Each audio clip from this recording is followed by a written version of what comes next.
Okay, Caolan, you're still in Odessa, aren't I you? am, yeah. It's getting pretty dark outside, so I've just come in. But I think I've been here for about a month now already. Oh my goodness, it's a long time. But the last time we spoke, I heard air raid sirens when you were talking to me. Oh, it's been constant in the last 48 hours. In fact, there's been explosions going off where there haven't even been air raid sirens as well. I think they can't keep up with what's happening at the moment. The air defense systems are seemingly in overdrive right now, and there's a lot of activity going on over the Black Sea. It looks like there's some significant stuff happening there. It's all timed in with Blinken being here, David Lammy, missile approvals, Iranian missiles arriving in Russia, which means they've got more stuff. Yeah. There was quite a big meeting. So I think it was called the Crimea platform. So the Latvian president and the Lithuanian president were also there. Yeah, that was pretty significant. And at the same time, just talking about Crimea, you had Erdogan say that say that Crimea is Ukraine, which is really significant. It shows that Putin has less allies than I think he thought he did. That's a really significant escalation. Blinken said Crimea is Ukraine.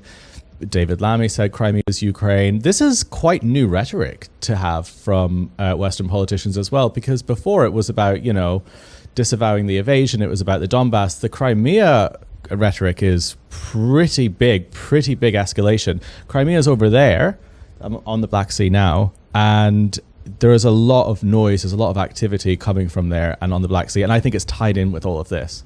Well, it's interesting. I want to talk to you a little bit about what's going on in the Black Sea.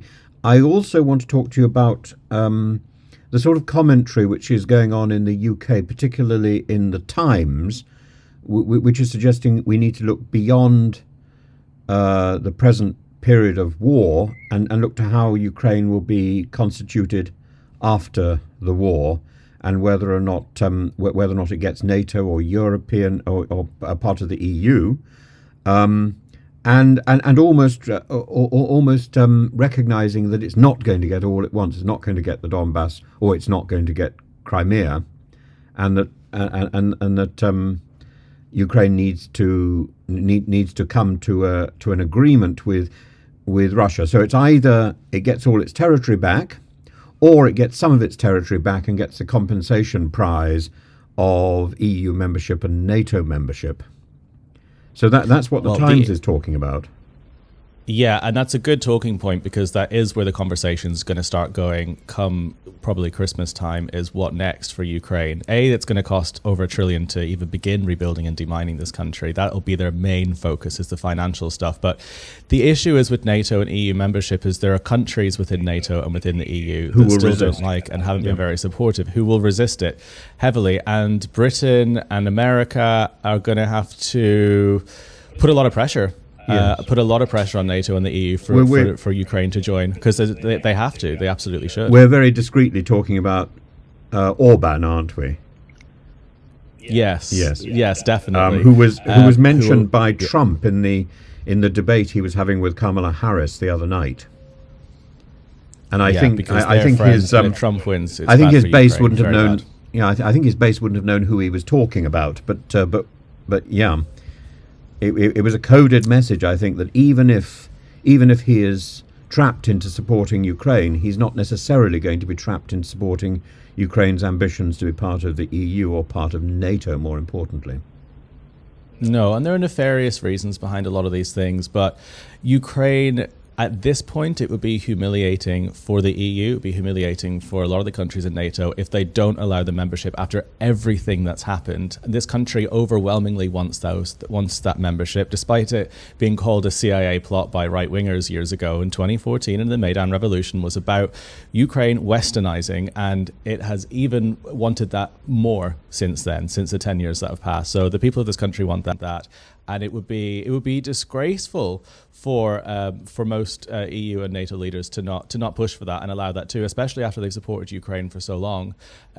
It's what this country absolutely needs, and it will secure this country, especially the NATO membership, that Russia doesn't do this again. Because what's going to happen is, if this war finishes and Russia says, all right, we're going to step back for a while, we'll leave Ukraine alone, all that Putin's going to do is spend 3 or 4 years reamassing his army, rebuilding his troops, and he's going to do it again. Of course he'll do it again. He's been doing this for decades. So the only thing that secures Ukraine's long-term future is NATO membership. Yes, absolutely.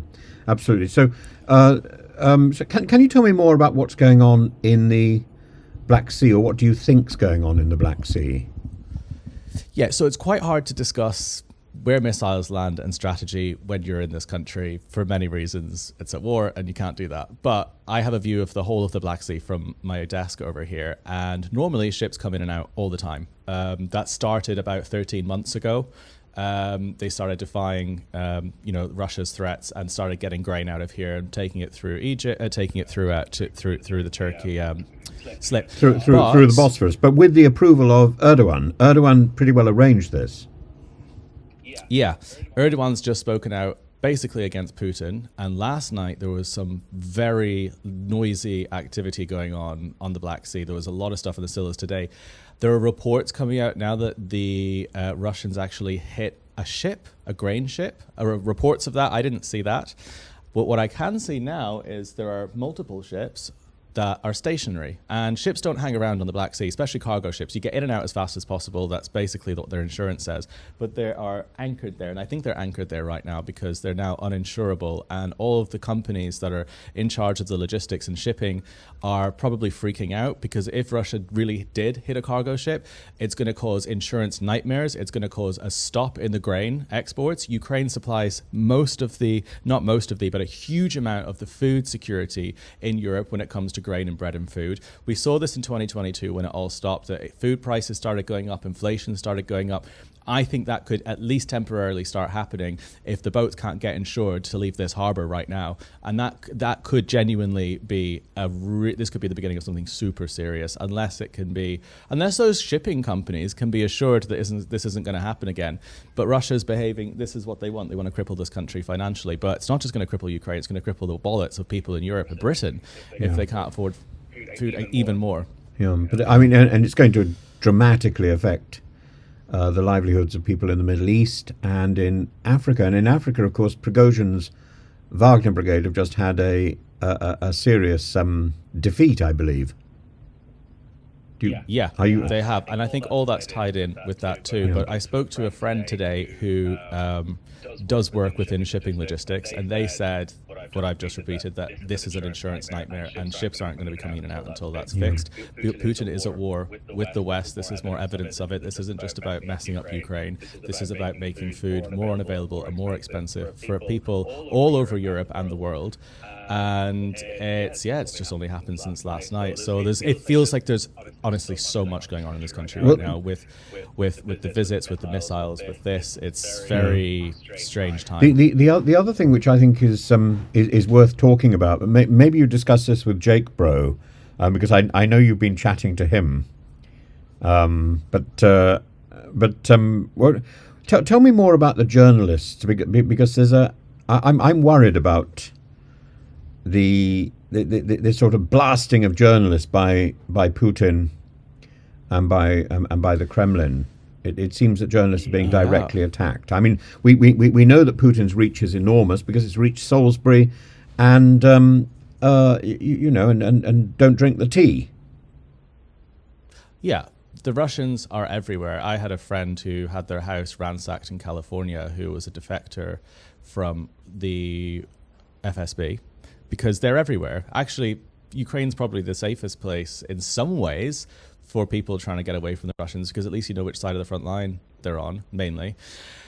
But there's been an unprecedented new amount of attacks and threats on journalists from Russia in the last month. You had the Hotel Saphire bombed, it's a regular journalist hangout spot. I've stayed there. This is in the east. This is in Kramatorsk, yes. Yeah. In Kramatorsk, yeah, I'll put up a map of where that is as a reminder. The other hotels that were also frequented by journalists, fortunately, were mainly vacant at the time. And I don't like, being suspicious or being raising conspiracy theories about stuff, but David, who is he was basically the head and the founder and the creator of the very successful Telegraph Ukraine podcast, had a heart attack. This is David Knowles. David Knowles at 32 years old, which is very unusual, and someone that looked pretty healthy. Someone that was in Gibraltar, which is a Russian mafia, dirty money, filthy money hangout spot, loads of FSB type people in Gibraltar. And there are actually only a small number of journalists out there who are Western journalists with influence like he did that are pro-Ukrainian openly. And that's what his podcast was. There are a lot of bloggers, there are a lot of independent citizen journalists, but journalists that the Russians really don't like are the mainstream media journalists that are pro-Ukraine. I think it's very suspicious. I think there should be autopsies. Obviously, there will be.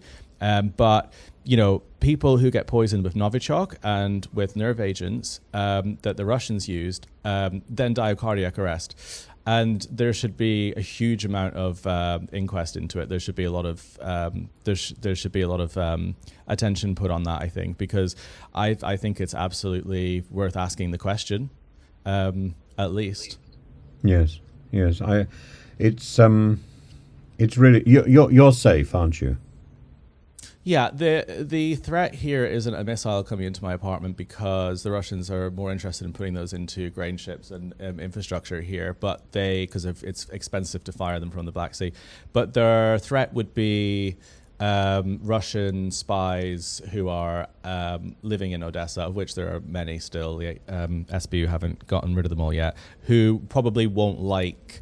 I definitely don't like people saying the kind of stuff I do here. I think there's only 15 people that are native English-speaking journalists in Odessa right now, and I've been advised just to not be as open about my location anymore, and just be just a bit more discreet with stuff. But that's where the actual threat is, which is interesting. Rather than from the air, it's from people living here who do that, which is something I didn't know actually when I arrived. It's very different in Kyiv.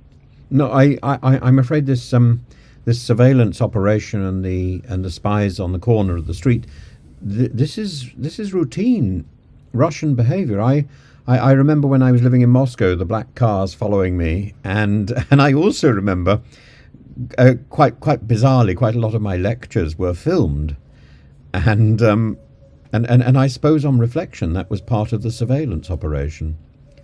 Oh, definitely. Well, that's what Russians do best. It's surveillance, it's poisoning, and it's sneaky attacks. This is what they've done in Britain on British soil. They've done it on American soil, and they do it even more in Europe, the rest of Europe, because it's easier to get away with. But it's definitely something that's right to connect and bring up. Yeah. Well, look, thank you very much, and we will keep in touch. And meanwhile, be safe and keep your eyes peeled.